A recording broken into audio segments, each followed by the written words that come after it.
Hoy vamos a tener la continuación dedicado al tema del bautismo que tuvimos ya en la anterior semana. Va a tener también continuación la semana que viene, si Dios quiere. O sea, va a ser dividido en 3 partes el mismo tema. Si recordáis, estuvimos hablando sobre un texto, era Lucas 3 del 1 al 22. Y os dije que el próximo día íbamos a leer Isaías 40. Pues bien, lo dije, pero no puedo seguir en ello, sino que lo he de aplazar una semana para hablar primero de otros temas que van asociados a esto en otros textos. Dicho esto, me gustaría que todos tuvieseis la Biblia delante de vosotros para que, a su vez que yo voy leyendo los textos, vosotros también los vayáis buscando en vuestras propias Biblias y así profundicéis también en la lectura. Pero como siempre, vamos a empezar con una oración. Padre nuestro, Señor, nos ponemos en tus manos para que tú nos vayas guiando al conocimiento de tu palabra.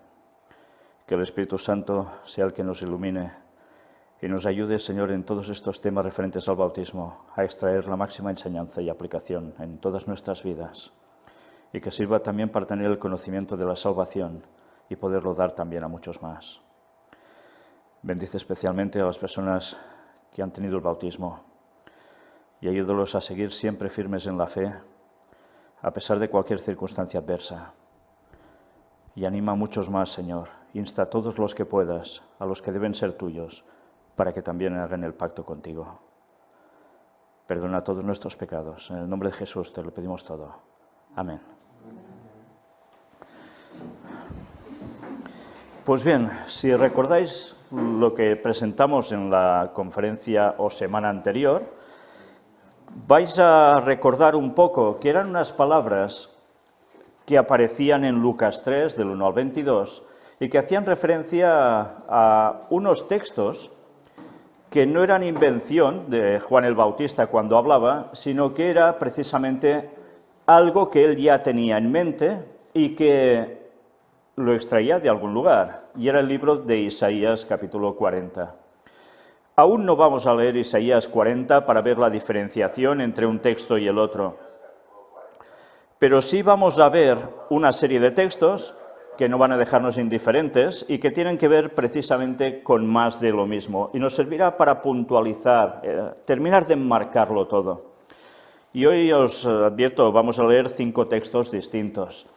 Empezamos por Mateo capítulo 3 y versículos del 1 al 3. Mateo 3, del 1 al 3, nos dice: En aquellos días vino Juan el Bautista predicando en el desierto de Judea y diciendo: Arrepentíos, porque el reino de los cielos se ha acercado. Pues este es aquel de quien habló el profeta Isaías cuando dijo: Voz del que clama en el desierto, preparad el camino del Señor, enderezad sus sendas. Vemos cómo Mateo hace referencia al mismo episodio de lo que vimos anteriormente. Pero yo no sé si os estáis fijando que, supongo que en vuestras Biblias, si es de esas que tiene referencias, que cuando se lee un versículo hay en pequeñito unas letras que nos dirigen o nos remiten a otro libro, o a veces del mismo, y algún capítulo y versículo, es para aclararnos que ese texto tiene correlación con otros. Y si os fijáis, cuando dice arrepentíos porque el reino de los cielos se ha acercado, en mi Biblia tengo una referencia que pone 3.2, equivalente también, aparece también en Mateo 4.17, y Marcos 1.15, pero fijaos que llega el versículo 3, y dice: Pues este es aquel de quien habló el profeta Isaías cuando dijo: Voz del que clama en el desierto, preparad el camino del Señor, enderezad sus sendas. Y después viene una referencia que pone Isaías 43. O sea, es de donde está extraído este texto, y aparece ya en el Antiguo Testamento. Por tanto, Juan aquí no se estaba inventando nada. Pero Mateo, cuando relata esto, tampoco. Sigue haciendo referencia al texto de Isaías. ¿Sobre quién daba la aplicación del texto de Isaías 40? ¿Sobre qué personaje? Sobre Juan el Bautista. No era sobre otro, era sobre Juan el Bautista. Ahora vamos a pasar a otro texto y vamos a retroceder justo al libro anterior a Mateo, que es Malaquías, el último que se escribió y que aparece en el Antiguo Testamento. Y vamos a ver Malaquías 3, versículo 1. He aquí, yo envío mi mensajero, el cual preparará el camino delante de mí, y vendrá súbitamente a su templo el Señor a quien vosotros buscáis, y el ángel del pacto a quien deseáis vosotros. He aquí viene, ha dicho Jehová de los ejércitos. Qué interesante. Ahora nos damos cuenta como 400 años atrás, Malaquías estuvo escribiendo sobre lo mismo que escribía Isaías y sobre lo que aconteció en un futuro, que fue con Juan el Bautista. ¿Quién era el que iba a preparar el camino delante del Señor? Juan el Bautista. Y es interesante porque cuando ves toda la retrospectiva, te das cuenta que la profecía hablaba que habría un personaje que surgiría y que haría algo justo en el momento de la venida de Jesús. ¿Y esto no lo sabían los dirigentes judíos? ¿Sabían que el texto hablaba que habría alguien que prepararía el terreno, el camino, para que apareciera el Mesías? Sabiendo esto, uno es cuando se plantea, ¿y entonces todos esos diálogos que tuvieron de confrontación, qué necesidad tenían de existir? Si el texto era muy claro que iba a suceder así. Pero vamos a ver que evidentemente este tipo de diálogos los tuvieron antes de aparecer Jesús. Y los tuvieron con Juan el Bautista. Pero ya es sorprendente cómo incluso antes de aparecer Jesús discuten precisamente con Juan el Bautista y ya le preguntan, pero ¿tú quién eres? ¿De qué vas, en definitiva, no? Ahora te dirías, ¿tú de qué vas, no? Bueno, pues en definitiva es esto. Ya Satanás estaba poniendo trabas a la venida del Mesías para que se le pudiese preparar el terreno. Si conseguían frenar a Juan el Bautista, el terreno para el Mesías no estaría allanado. Con lo cual, evidentemente, Satanás ya hizo algo. Fue ir por Juan el Bautista. Gracias a Dios no consiguió su propósito. El trabajo lo cumplió. Sí, ya sabemos cómo terminó Juan el Bautista en esta vida. Pero su objetivo fue cumplido. Y el camino fue allanado. Por tanto, una profecía que se cumplió. Y es una profecía que los propios judíos podían contemplar delante suyo en ese momento y que debían estar expectantes de que apareciera el Mesías justo en esos momentos. Y precisamente lo que hicieron fue confrontación, poner palos a las ruedas. Sí. Pues ahora volvemos al libro de Mateo y vamos hasta el capítulo 11 y leeremos versículos del 7 al 19. Mateo 11, del 7 al 19. Y en ese contexto de los mensajeros de Juan el Bautista, fijaos qué aparece. Mientras ellos se iban, comenzó Jesús a decir de Juan a la gente. O sea, de Juan el Bautista, Jesús les decía a la gente cosas. ¿Y qué les dijo? ¿Qué salisteis a ver al desierto? ¿Una caña sacudida por el viento? ¿Qué planteamiento el de Jesús, eh? Parece hasta de mofa, ¿no? ¿Qué salisteis a ver al desierto? ¿Una caña sacudida por el viento? ¿O qué salisteis a ver? ¿A un hombre cubierto de vestiduras delicadas? He aquí, los que llevan vestiduras delicadas en las casas de los reyes están. Pero, ¿qué salisteis a ver? Es interesante cómo Jesús les va profundizando y dando allí mismo para que empiecen a recapacitar. ¿A un profeta? Sí, os digo, y más que profeta. Jesús aquí primero les hace reflexionar, y fijaos que es una pregunta en tres, para hacerles pensar y decir, ¿quién era al que fuisteis a ver al desierto? Era un profeta, él mismo se lo dice claramente, pero aún dice más que un profeta.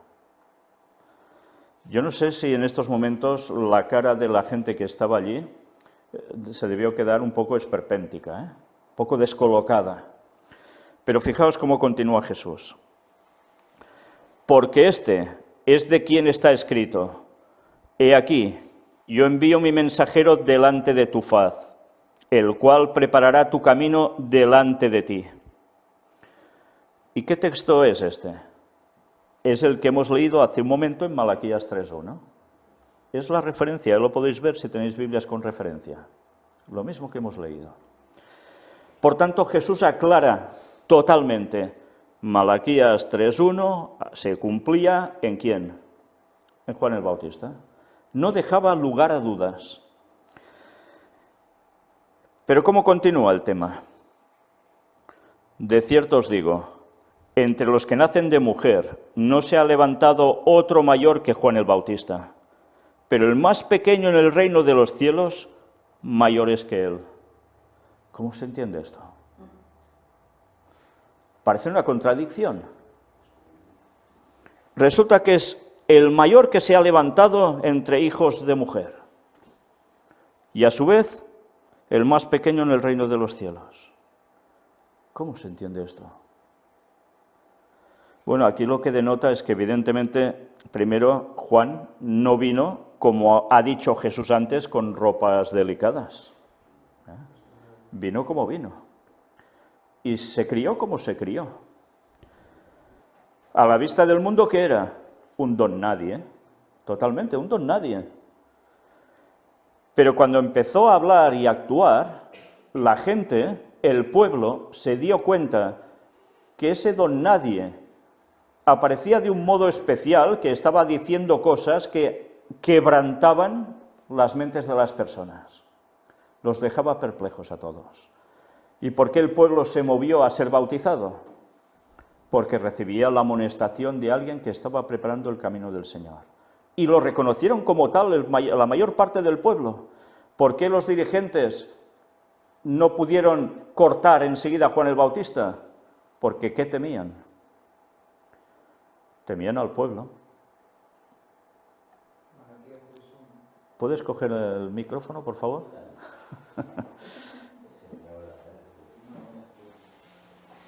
Malaquías 3.1. 3.1. Sí, sí, pero no sé si os habéis fijado que antes hemos leído Mateo 3.1 también. Sí, sí, el 3 y el 1 ya veis qué significación va teniendo, ¿no? Pero Jesús sigue diciendo que es el más pequeño en el reino de los cielos. ¿Qué denota esto?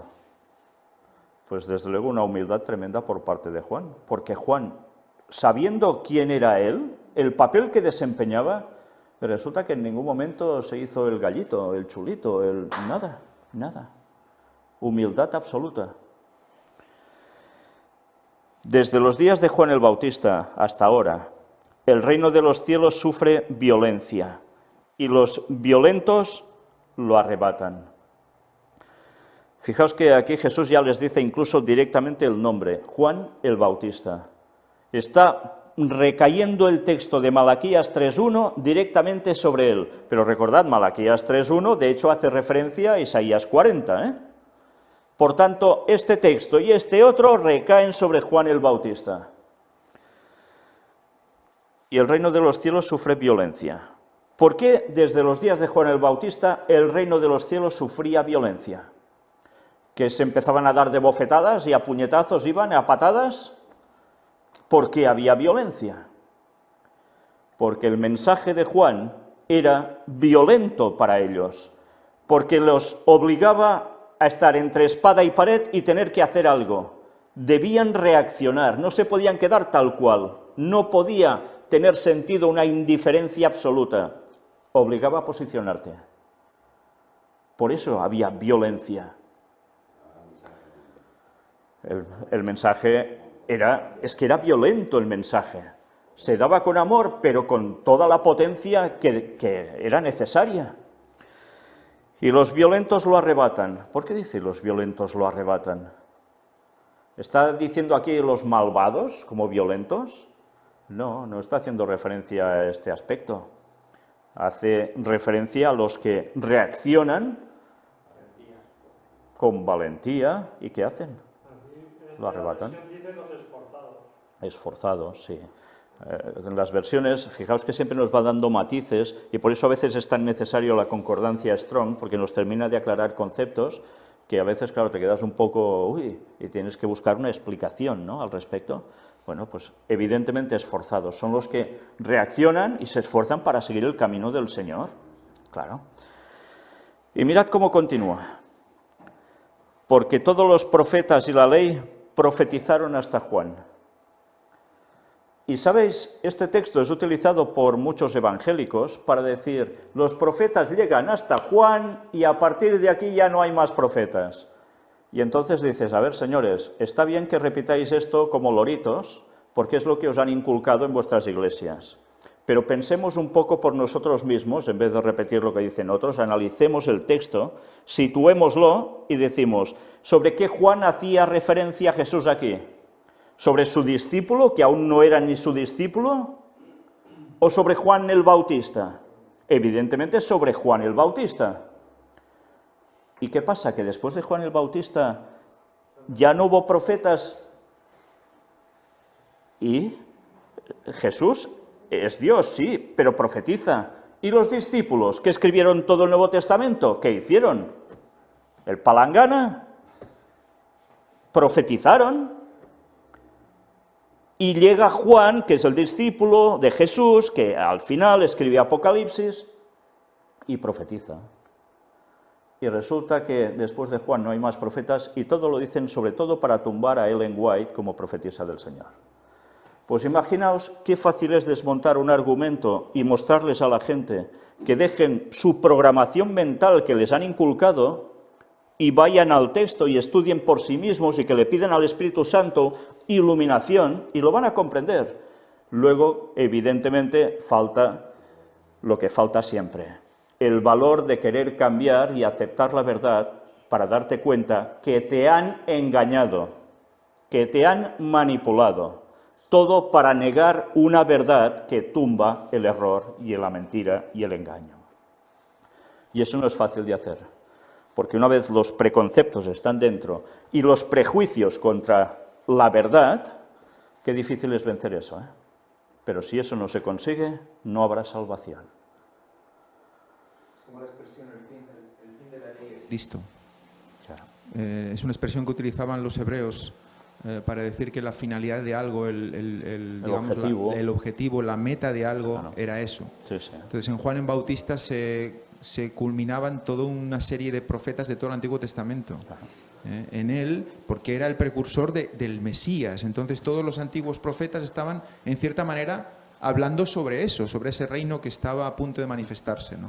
Sí, sí. Entonces ese es hasta él, o sea, no porque a partir de él ya no hubiera nada, sino que la finalidad de todos, la culminación de todos los profetas era Juan el Bautista, ¿no? O sea, imaginaos con el tercer Elías, ¿no? Bueno, por eso cuesta tanto entender como solo leer la palabra de Dios, las cosas se aclaran por sí solas. O sea, no es buscar una explicación de 3 pies al gato, o 5, los que queráis. Es lo que hay, que es obvio, pero hay que querer reconocer la verdad. Entonces, una vez más, el mensaje se levanta en este tiempo para decir las cosas claras, como son, y o te pones a ello o te quedas fuera del reino de Dios. No hay alternativa. ¿Sucedió antes? Sucede ahora. Es lógico. Ahora va a volver nuestro Señor. Debe haber otra vez un mensaje contundente, claro. Y mirad que continúa. Y si queréis recibirlo, Él es aquel Elías que había de venir. Jesús más claro ya no podía ser. Es el Elías que había de venir. ¿Y a qué textos hace referencia Jesús cuando dice esto? Pues a los que ya sabemos de Malaquías. Es lógico. Entonces, ¿podía tener el pueblo excusa alguna en decir, no, Juan no está diciendo cosas que se inventa y se le ha ido la cabeza, está tomando una prerrogativa que no le conviene ni le confiere a él para nada? Pues bueno, Jesús le da todo el crédito. Es el Elías que había de venir. Y esto no sé si enseguida os hace pensar, y os lo digo por toda la gente que me ha llegado a contactar, que unos cuantos largos de ellos dicen, entonces esto es la reencarnación. Claro, si Juan era Elías, entonces la reencarnación es cierta. ¿Jesús estaba haciendo referencia a que Juan era Elías exactamente el mismo que nació después, al cabo de tantos años? ¿Hacía esto referencia a Jesús? No. Y sobre todo se ve cuando luego se nos define con el espíritu de Elías, que es algo muy distinto. Pero a veces estos conceptos la gente no los tiene claros y les da por creer en gnosticismos y en reencarnaciones y en aplicar el texto como mejor les viene en gana para aceptar que sus creencias son correctas, cuando lo que están haciendo es el paripé, sencillamente distorsionar la palabra de Dios y llevar a la gente a la perdición. Bueno, pues Jesús se lo dice claramente, es el Elías que había de venir. Pero no termina así. El que tiene oídos para oír, oiga. Jesús también dejaba las cosas clarísimas, Lo diría con todo el amor, por supuesto, pero lo que era, y punto.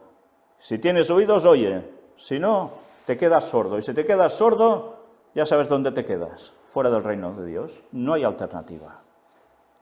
Es duro, Pero ¿qué más forma tenía Jesús de decirlo? Si más claro que hablaba era imposible, y en cambio, ni aún ni así, ¿cuántos lo llegaron a aceptar y cuántos lo rechazaron? Pero el texto aún continúa. Vamos a leer hasta el 19. Mas, ¿a qué compararé esta generación? Es semejante a los muchachos que se sientan en las plazas y dan voces a sus compañeros, diciendo, os tocamos flauta y no bailasteis, os endechamos y no lamentasteis. Porque vino Juan, que ni comía ni bebía, y dicen, demonio tiene. Vaya palabras de Jesús. ¿A qué compararé a esta generación? Es impresionante, Cuando ves además la comparativa de alguien que hace mover a los otros y los otros ni caso, los está comparando a esto. Es como si estuviesen muertos, no reaccionan. Qué lamentable, ¿no? Entonces Juan el Bautista ayunaba todo el rato. Cada día, todas horas, no comía nunca, se alimentaba del sol en el desierto, como estos místicos que hay, ¿no? Nada que ver, por supuesto, nada que ver. Bueno, es que fijaos como siempre, continuamente, los textos nos dan unas enseñanzas continuas. Sí comía, sí bebía, no pasaba del aire. Pero fijaos, al hacer esto, ya está, ya demonio tiene. O sea, como no era súper estricto en las normativas que los fariseos tenían, que debían cumplir ayuno cada no sé cuánto y estas cosas, ya está, demonio tiene. Y qué fácil es argumentar así cuando muestras la verdad y te dicen, tú estás endemoniado, o eres el demonio, o eres Satanás en persona. ¿Cuántas veces no hemos oído esto? Bueno, yo personalmente no os digo cada día, pero prácticamente. Pero qué excusa más tonta, ¿no? En vez de reconocer la verdad y decir, vale, es verdad, pero no me da la gana de seguirlo porque quiero seguir mi vida y ya está. No. ¿Sabéis? De personas que hayan sido tan claras a lo largo de mi vida, y más desde que tenemos este mini ministerio, que hayan dicho, reconozco que es verdad, pero yo quiero hacer la mía y ya me encontraré lo que venga después. Me he encontrado uno. ¡Uno! Todo el resto siguen buscando excusas y atacando y lo que haga falta. Pero uno que sea sincero, que dice, bueno, me da igual perderme que no perderme. Me importa un bledo. Sé que es verdad lo que dices, pero yo quiero hacer la mía. Uno. Bueno, es su decisión y la toma en plena conciencia. Pues muy bien, pero al menos ha sido honesto, ha sido sincero. Ha dicho lo que realmente pensaba. Me sabe mal por esta persona, porque dices, bueno, se quiere perder.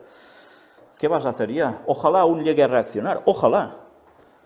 Pero todo el resto que lo que está haciendo es poniendo palos a las ruedas, trabas continuas, peros absurdos, ¿qué están haciendo? ¿Creen que así podrán ser salvos? ¿Creen que se van a autojustificar delante de Dios con argumentos de risa? Pues es lo que hay, tristemente es lo que hay. Y bueno, nosotros ahora terminamos con el versículo 19 que dice, y son palabras de Jesús mismo, vino el Hijo del Hombre, o sea, hacía referencia a él mismo, que come y bebe, y dicen, he aquí un hombre comilón y bebedor de vino, amigo de publicanos y de pecadores. Pero la sabiduría es justificada por sus hijos. Jesús llevaba una vida normal, una vida social. Sí, se comunicaba con la gente, estaba con la gente. Incluso era amigo de publicanos y de pecadores. Que, uy, claro, con una prostituta está hablando, qué disparate, ¿no? Ese puritanismo, eso todo, no, este grupo sí, este grupo no, no puedes hablar con estos. No, estos son otra especie distinta. Jesús se hacía con todo el mundo. Y comía con la gente, bebía con la gente, era social, y mira por dónde, es un comilón y un bebedor de vino. Da igual si era mosto, bebía vino, ya está, pam. Así se acababa todo. ¿Y todo por qué? Para buscar excusas para no seguirlo. Por tanto, ya podéis tener claro, si Jesús era perfecto y la gente le sacaba todos estos peros inventados, pero los sacaba, imaginaos que no pueden hacer con nosotros, que somos pecadores aún. Bueno, pues eso quiere decir que también debemos trabajar para perfeccionarnos y pedirle al Señor que nos cambie y que nosotros seamos el reflejo de Cristo en carácter y en forma de hacer. Y esto es importante, que lo pidamos, no podemos conformarnos en tal como somos, siempre debemos intentar mejorar en todo, en todos los aspectos, física, mental, espiritualmente. ¿Pero creéis que así, aún y así, nos dirán amén a todo lo que digamos? No, tristemente no, porque quien no quiere aceptar la verdad, no la va a aceptar. Si era Jesús, que era quien era, y hacía lo que hacía, y decía lo que decía, que solo con su presencia la gente se desmontaba al verlo, solo con su mirada de amor, y no le hacían caso, ¿qué van a hacer con nosotros? Pero eso debe hacer que digamos, bueno, pues como no nos van a hacer caso, no digo nada a nadie, ¿no? Nuestra labor es, como pecadores aún, seguir dando el mensaje, porque esa ha sido la cadena del Evangelio desde Jesús, a través de pecadores que han querido estar convertidos con el Señor, han seguido dando el mensaje, el Evangelio, hasta llegar a nuestros días. Y nosotros somos un eslabón más de esa cadena, pero somos el último eslabón de esta cadena, el último que debe seguir dando el mensaje como hacía Elías y como hacía Juan el Bautista. Vamos a otro texto, Marcos capítulo 1 y versículos del 2 al 4. Marcos 1, del 2 al 4. Y mirad una vez más que escribe aquí. Algo que ya os sonará. Como está escrito en Isaías el profeta. He aquí yo envío mi mensajero delante de tu faz, el cual preparará tu camino delante de ti. Voz del que clama en el desierto, preparad el camino del Señor, enderezad sus sendas. Bautizaba Juan en el desierto y predicaba el bautismo de arrepentimiento para perdón de pecados. ¿Qué texto nos vuelve a citar aquí este Evangelio? El de Isaías 40, ¿y cuál más? Malaquías 3:1. Fijaos, vuelve a hacer lo mismo, en este caso Marcos recoge las palabras y las plasma aquí, y son los textos que ya hemos visto. ¿Por qué creéis que se repite tanto esto en la palabra de Dios? Pues porque evidentemente es algo muy importante, es que marcaba un antes y un después en la historia de la humanidad, era el momento de la salvación directa para la humanidad. Y esto nos debería hacer pensar lo que acabo de decir ahora. Si era la salvación directa para la humanidad, y aquí está haciendo referencia al texto de Isaías 40, Malaquías 3:1, ¿qué pasará al fin del tiempo? Pensad que nos queda pendiente leer Isaías 40. No lo hemos leído aún. Y algo hemos de encontrar en ese texto que nos va a causar un paralelismo por fuerza. Bueno, qué interesante por eso ver cómo cuando el Señor quiere hacer incidencia en algo, hace que se repita. Sí, no lo dice solo una vez y ya está, una cosa así que pase ligeramente, sino que va haciendo incidencia, repite, porque es algo sumamente importante. No es una cosa banal o trascendental, no, es sumamente trascendental, vital. Claro, nos lo jugamos todo. Es un mensaje de salvación. Vamos a terminar con un texto más. Y vamos a otro evangelio, y esta vez es el de Juan, capítulo 1. Y vamos a leer los versículos del 19 al 28. Mi subtítulo ya pone Testimonio de Juan el Bautista. Y si os fijáis en las referencias, nos cita Mateo 3, Marcos 1, Lucas 3, lugares donde todo esto va apareciendo. Mirad qué nos dice el texto. Este es el testimonio de Juan. Cuando los judíos enviaron de Jerusalén sacerdotes y levitas para que le preguntasen, ¿tú quién eres? Es curioso. ¿Van directamente los sacerdotes y levitas a preguntarles? ¿Le va a preguntar a Juan este grupo de personas? No. Envían a otros, como la carne de cañón, ¿no? Que reciban estos, por si acaso. Qué poca valentía, ¿no? Es que es de pena. Bueno, pero claro, como tienen sus sirvientes, que vayan ellos. Los soldados, los de infantería primero, ¿eh? Luego ya vendremos nosotros, por si acaso. Y le preguntan, ¿tú quién eres? Confesó y no negó, sino confesó, yo no soy el Cristo. ¿Por qué responde esto? Porque no le dicen aquí, no se registra que le preguntan, ¿tú eres el Cristo?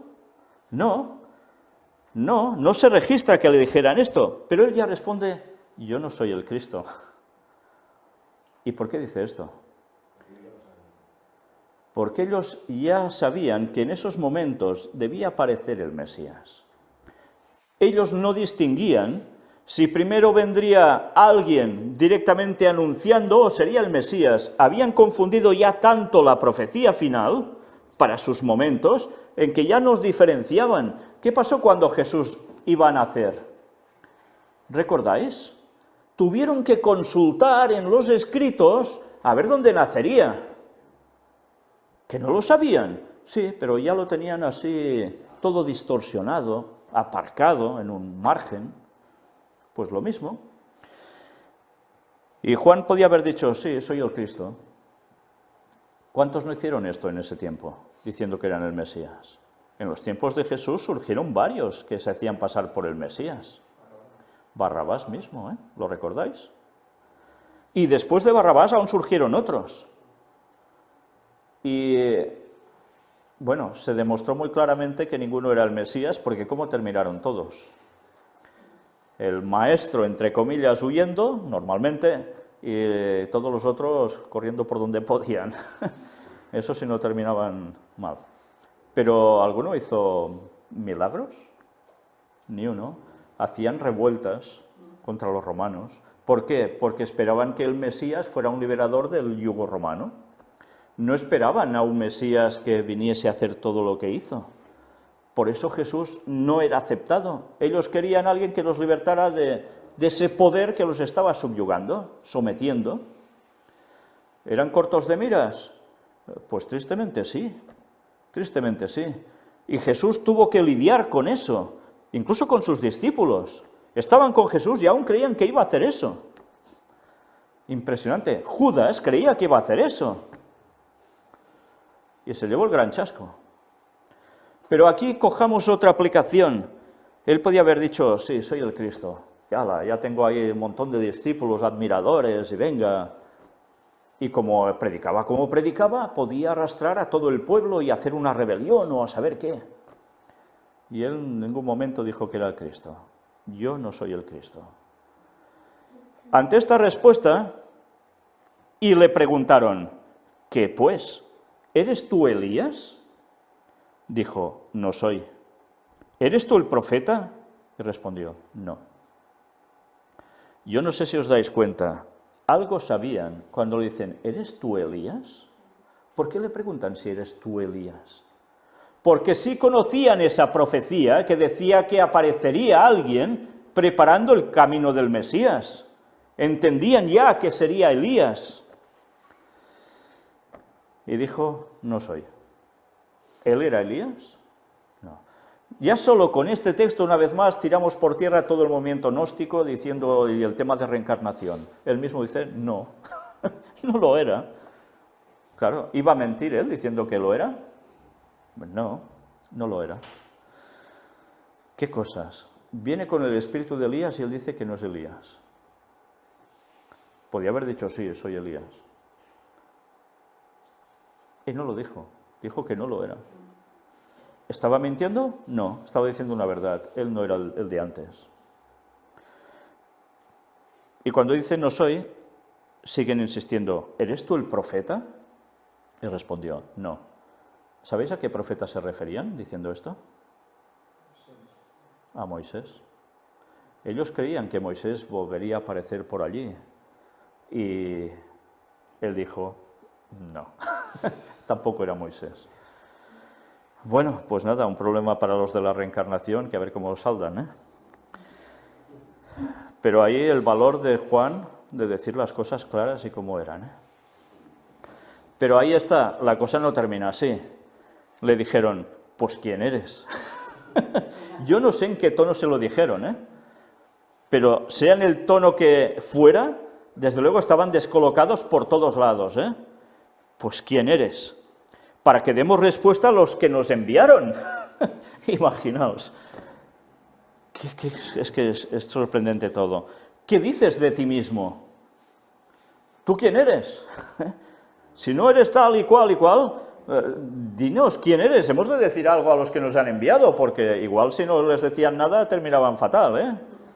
Bueno, ¿y qué les dice? Dijo, yo soy la voz de uno que clama en el desierto. Enderezad el camino del Señor, como dijo el profeta Isaías. Él sabía quién era. Él sabía quién era. Él sabía que el texto se cumplía en él. ¿Y por qué lo sabía? Por la palabra de Dios. ¿Y solo por la palabra de Dios o por algo más? Ahí está. Sus padres tuvieron una manifestación muy clara. Él no iba a ser un niño cualquiera. No. Iba a ser alguien especial. Y él sabía que esto había acontecido con sus padres. Sabía que había habido algo muy claro, específico sobre él. Pero además estudiaba la palabra. Sus padres se podían haber confundido, ¿no? Podía haber ido un ángel caído y hacerse pasar por uno bueno y dejarlos descolocados y hacerles creer otra cosa. Podía ser, pero los padres sabían que ese ángel era de Dios y eso se lo transmitieron a él.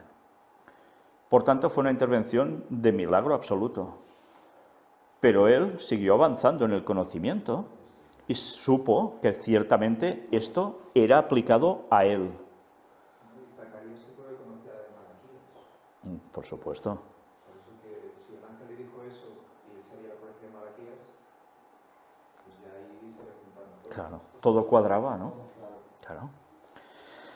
Bueno, pues ya veis qué panorama, ¿eh? Él dice claramente en su exposición el texto de Isaías 40. Fijaos, no dice otros textos que podían llegar a hacer una cierta referencia a lo que vendría a hacer el Mesías o cualquier... No, él se centra en esos momentos en él. Y sobre él hay escrito una profecía. Bueno, pues cuando da estos argumentos, ¿qué sucede? Y los que habían sido enviados eran de los fariseos. Y le preguntaron y le dijeron, ¿por qué pues bautizas si tú no eres el Cristo, ni Elías, ni el profeta? ¿Os suena lo que hablamos ayer? Si no eres el Cristo, ni eres Elías, ni eres el profeta, ¿por qué bautizas? Pero como, ¿quién te da a ti autoridad para hacer esto, no? Es lo mismo, ¿quién te da autoridad para hacer esto? Pero además, ¿a ellos les sorprendió que se hicieran bautismos? No, porque los bautismos ya se hacían entre el pueblo judío. Hay gente que esto no lo sabe, pero antes de Juan el Bautista, los que se convertían ya se bautizaban. Entonces esto debería mostrarles a ellos que ya había gente que bautizaba. Pero fijaos, aquí ya buscaban una excusa. El bautismo se hace, sí, pero ¿tú por qué los haces? ¿Quién te da autoridad a ti para bautizar si no eres ni Cristo, ni Elías, ni el profeta Moisés?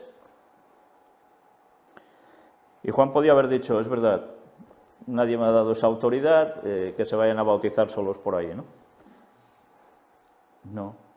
Mirad cómo continúa todo esto. Juan le respondió diciendo, y fijaos ahora lo importante del texto. Una vez más vamos a ver cómo Juan, por eso era el mayor que había nacido de mujer, porque tiene una humildad y tiene un concepto muy claro de cuál era su función a la que había sido llamado desde nacimiento, ya antes de nacer. Yo bautizo con agua, mas en medio de vosotros está uno a quien vosotros no conocéis. Ya estaba entre ellos, el Mesías. Este es el que viene después de mí, el que es antes de mí, del cual yo no soy digno de desatar la correa del calzado. Fijaos aquí lo que les estaba diciendo, que quien iba a venir, ¿quién era? Dice que estaba entre ellos, que iba después de él, de su función de allanar el terreno, evidentemente, pero que a su vez es antes de mí. Por tanto, ¿qué les está diciendo? ¿Quién es? Es Dios. Yo soy. Era el yo soy. Claro. Y fijaos, del cual yo no soy digno de desatar la correa del calzado. Y eran primos, Eran primos con Juan, Jesús y él. Y no era digno de desatar la correa del calzado. O sea, él sabía que él iba a cumplir una función. Juan tenía discípulos, porque los tenía. Y en cambio, no quiso ser el número uno. Él sabía que tenía que cumplir esa función y alabado sea Dios por hacerle cumplir esa función, por tomarlo como útil. Estas cosas sucedieron en Betábara, al otro lado del Jordán, donde Juan estaba bautizando. Ya veis qué situaciones, Qué situaciones. Yo no sé si esto os está haciendo pensar en la situación actual, porque lo que vamos a ver con Isaías 40, que es lo que vamos a ver próximamente, si Dios quiere, ya en este último tema, vamos a darnos cuenta que hay evidentemente una aplicación directa sobre Juan el Bautista. Pero vamos a ver que hay una diferencia que es muy notable sobre ese texto que nos va a dar un matiz adicional, que nos va a dejar, bueno, yo no digo sorprendidos, porque muchos yo creo que ya le están dando vueltas a eso y lo ven claro, pero que no nos va a dejar indiferentes para nada. Juan sabía que él estaba escrito en la palabra de Dios. ¿Habrá una aplicación posterior también de estas palabras o no? Pensad que todo lo que está registrado en la Biblia está escrito especialmente para los que han alcanzado los fines de los siglos. ¿Y esos quiénes son? Nosotros. Nosotros y muchos más, evidentemente, toda esta generación del mundo, pero especialmente para los que han alcanzado creyentes, porque pueden dar la luz a otros, ¿sí? Y quieren seguir el camino, evidentemente. Pues bien, hoy terminamos aquí. Para el próximo día os digo, vamos a leer Isaías 40, Isaías 62, Isaías 63, Apocalipsis 22 y Malaquías 4. Entero no, tranquilos, entero no. Pero valdrá la pena, porque veréis cómo la palabra de Dios por sí sola muestra las cosas con una claridad rotunda. Pues bien, gracias a Dios porque nos muestra estas cosas, que están escritas de hace no cientos, miles de años, y que son escritas para nosotros. Sirvieron para los tiempos de Jesús y van a servirnos a nosotros. Y lo vamos a ver con mucha claridad. Pues nada, que Dios os bendiga y que nos ayude a todos a ser conscientes de los tiempos en que vivimos, a aprender lecciones del pasado, para defender la sana doctrina y para seguir haciendo la labor de Dios hasta el final. Amén. Vamos a concluir con una oración. Padre, como siempre te hemos de agradecer esta magnífica inspiración de tu palabra, dada a los hombres para que podamos tener el camino de salvación bien marcado. Gracias porque hubo gente que preparó todo un camino para nosotros. Juan el Bautista lo preparó para Jesús, pero entre todos ha quedado un camino muy allanado para que nosotros tengamos las cosas para aceptarlas sin excusas, para que no podamos buscar peros absurdos y reconocer también el ejemplo de Juan con esa humildad, que pudiendo ser mucho, solo se ciñó al papel que tú le diste a él. Cuántas lecciones por aprender. Cuida de que todos los de tu pueblo seamos humildes, que no queramos ser más de lo que tú quieres que seamos, pero que lleguemos al máximo de lo que tú quieres que seamos, y que así te sirvamos de todo corazón, con todo el empeño para seguir haciendo avanzar la obra, para que este mensaje llegue a cada habitante de este mundo antes del fin.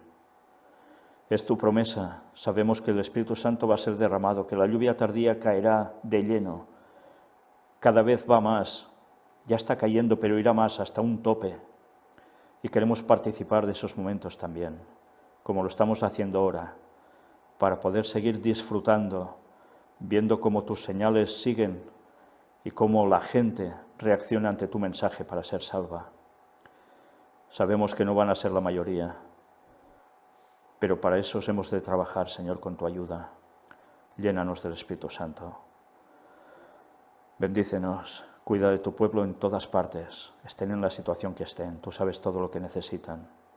Y únenos para terminar esta obra tan gloriosa que nos has dado, que ángeles quisieran hacer y que nos la has dado a nosotros, para que podamos sentir lo que es el gozo de la salvación y de dar vida a través de tu palabra a los demás, cuando te aceptan.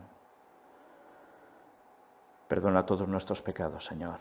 Ayúdanos a ser conscientes de los cambios que debemos hacer en nuestra vida y aplicarlos. Ayúdanos a tener fuerzas para cambiar todo lo necesario y sobre todo a mostrar tu carácter en nosotros. Por la preciosa sangre de Cristo derramada por nosotros te lo pedimos todo. Amén.